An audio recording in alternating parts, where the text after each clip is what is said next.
Imagine waking up tomorrow and discovering that you own a gym. Not a tiny studio with 10 clients, a real commercial gym.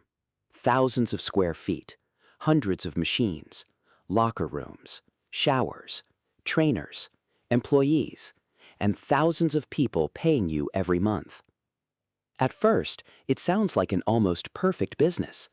People sign up. Their memberships renew automatically. And unlike a restaurant, you don't have to cook something new for every customer. Unlike a hotel, you don't have to turn over a room every night. You build the facility once, and then thousands of people pay for the right to use it.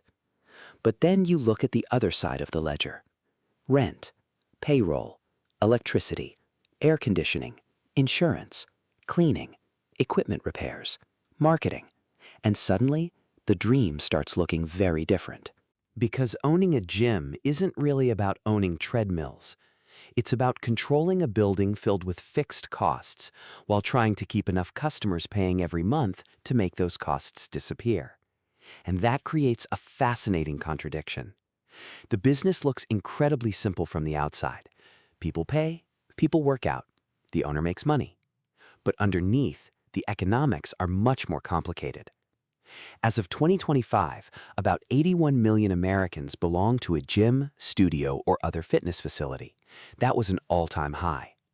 Americans also made nearly 7 billion visits to fitness facilities during the year. So the customers are there, the demand is there, the money is there. The real question is, how much of it actually reaches the owner? And if you were the owner tomorrow, would you be sitting on a money machine? Or would you be renting yourself a very expensive headache? Let's find out. The first mistake people make when thinking about opening a gym is calculating only the cost of the equipment. They imagine the machines, the dumbbells, the benches, the treadmills. They don't imagine everything around them, and that is where the money starts disappearing. First, you need a location. And location is everything. A gym depends on convenience. 5 minutes from someone's home can be more valuable than the best equipment in the city if the alternative is a 20-minute drive. So you find a building. Then you have to make the building actually work as a gym. Flooring, lighting, electrical systems, HVAC, bathrooms, showers, locker rooms, reception, security, signage, technology, and only then do you fill it with equipment. A small training studio might be launched with relatively modest capital. A larger commercial facility can require hundreds of thousands of dollars. And premium concepts can require dramatically more. The exact number depends on the city, the building, the size, and the business model. But there is one number that matters more than the opening budget. Not how much does it cost to open, but how much does it cost to survive. Because the moment you open the doors, the clock starts. Rent starts. Payroll starts. Utilities start. Insurance starts. Equipment begins wearing down. And none of those costs care whether your gym has 50 members or 500. That is the first secret of gym economics. You are buying a business where a large part of your expenses arrive, whether customers do or not. So the real battle begins before you ever make a profit. You need enough members to cover the building.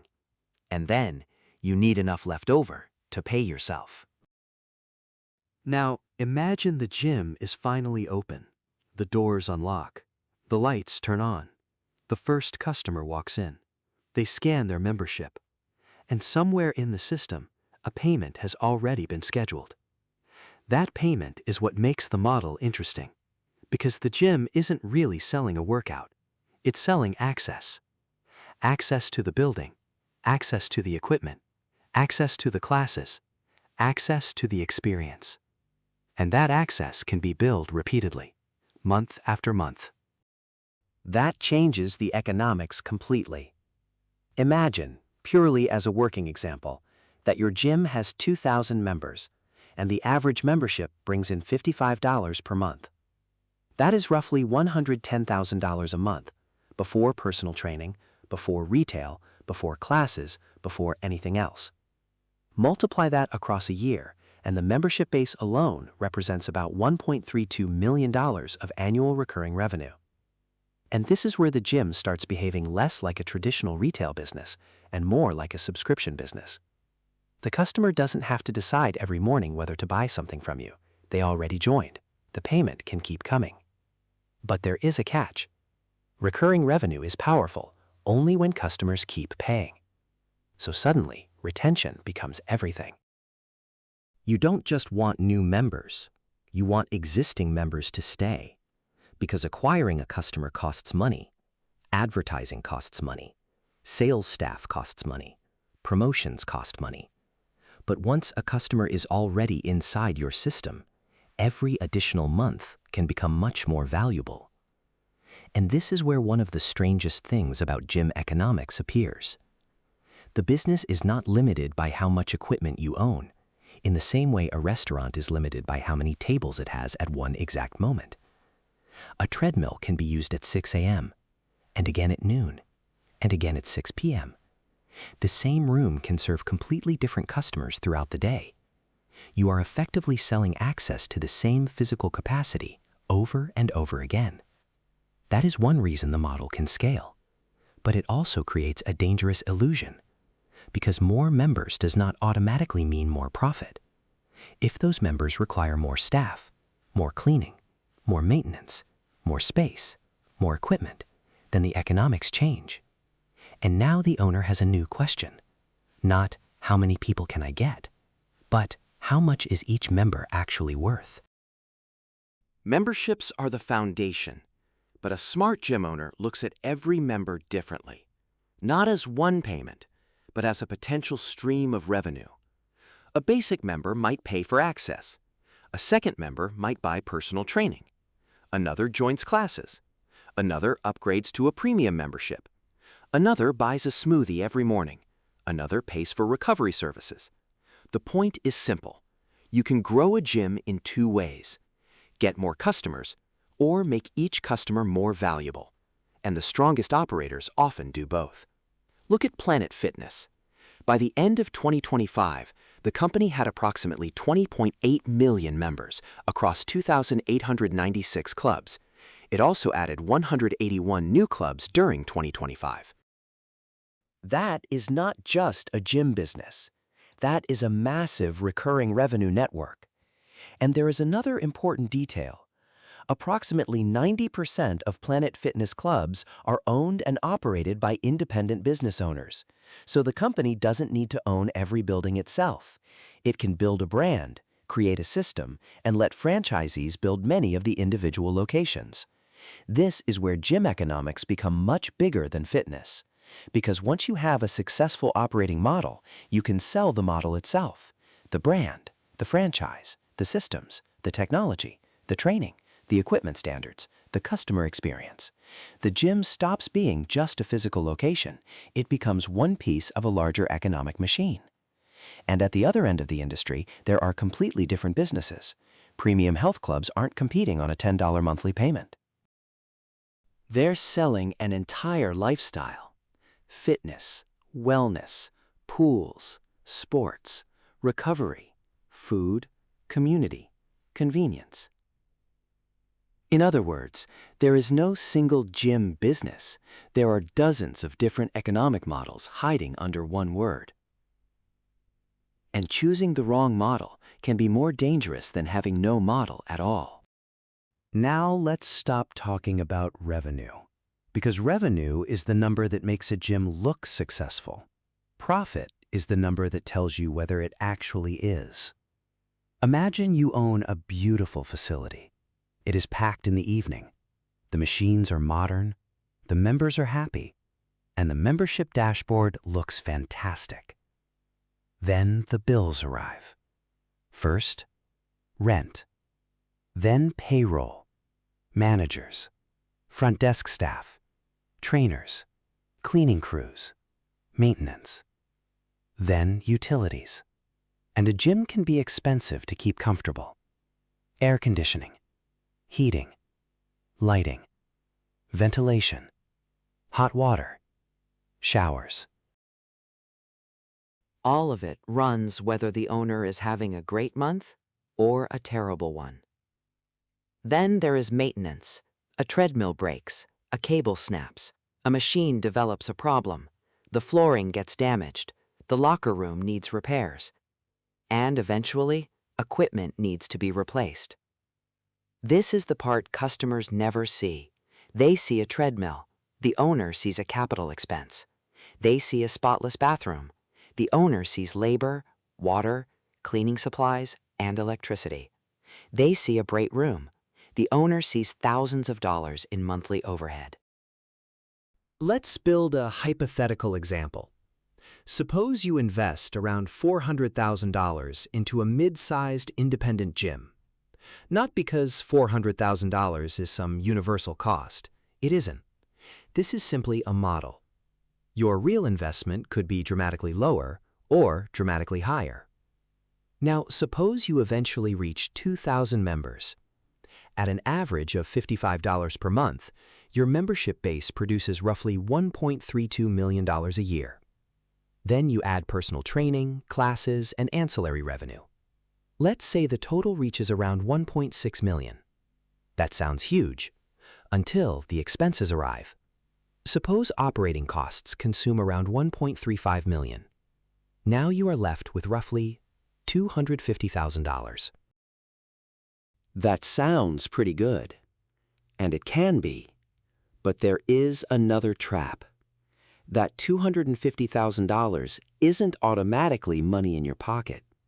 You still have debt, taxes, equipment replacement, major repairs, unexpected expenses, and the cost of acquiring new members.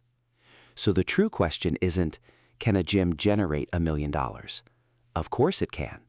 The question is, how much cash survives after everything else takes its share? That is the difference between owning a business and owning a very expensive building full of equipment.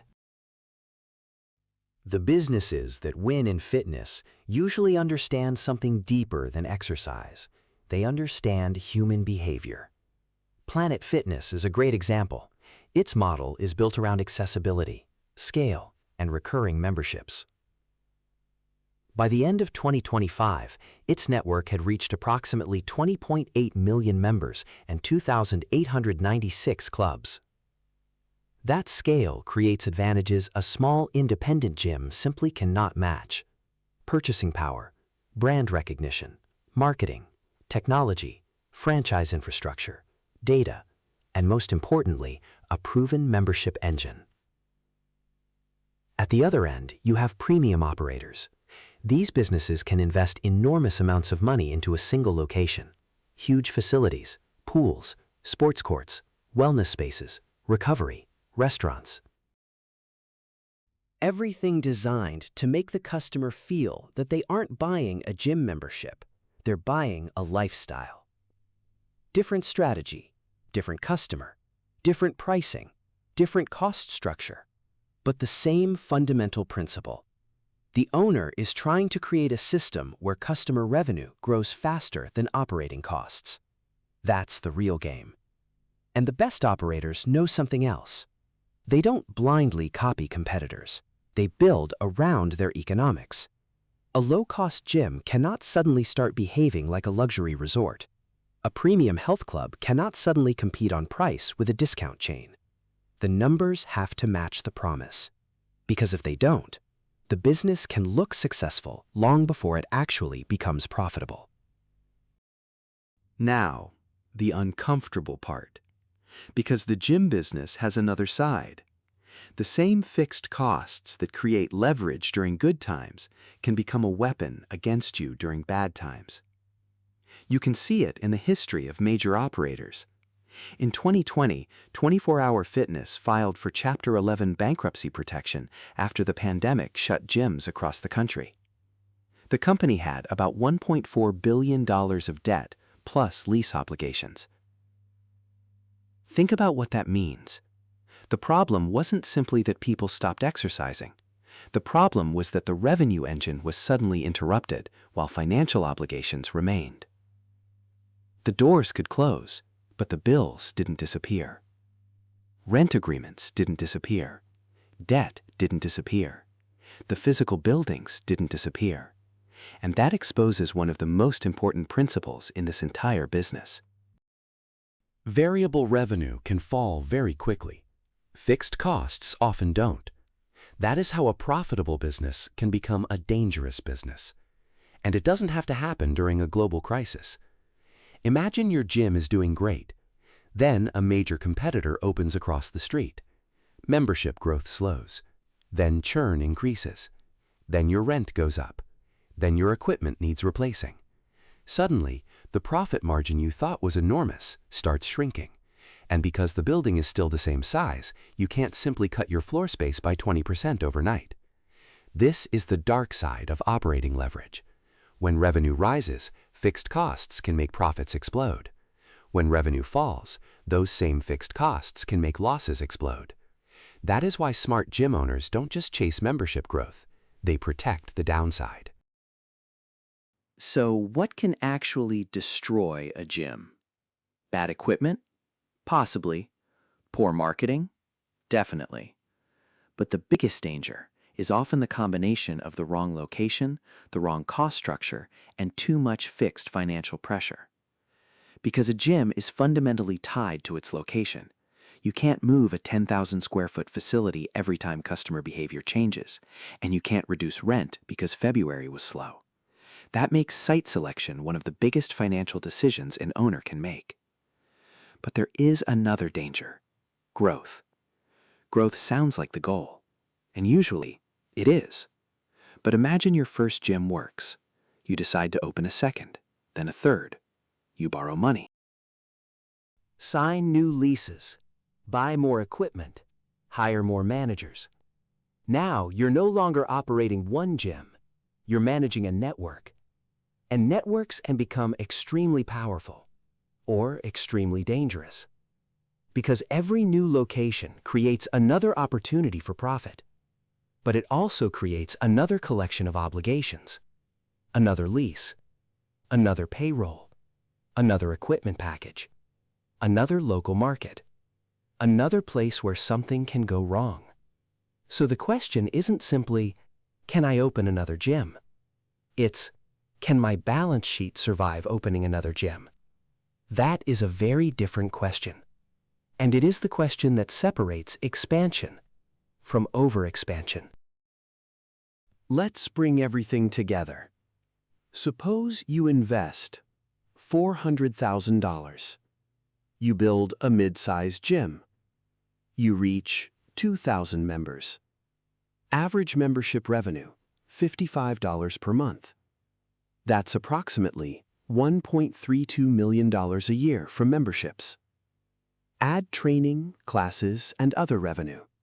And let's assume total annual revenue reaches $1.6 million. Now subtract operating expenses. Let's use $1.35 million. That leaves $250,000 in operating profit. On paper, that looks extraordinary. A $400,000 investment generating $250,000 of annual operating profit? You could theoretically recover your original investment very quickly. But that is not the whole story. Because real businesses don't live inside spreadsheets. Equipment fails, members leave, rent changes, payroll changes, marketing becomes more expensive, a competitor opens nearby, a building needs repairs. And sometimes, the biggest threat is something nobody predicted. That means a serious owner doesn't ask, what's my best case return? They ask, what happens if I'm wrong? What if membership reaches only 1,500? What if revenue is 20% lower? What if equipment replacement costs twice what you expected? What if the gym takes 18 months longer to stabilize? Suddenly, the beautiful return disappears. And that is why the best gym owners aren't necessarily the people who understand fitness the most. They're the people who understand numbers better than emotion. So, would I buy a gym? My investment score, 7 out of 10. There is real demand.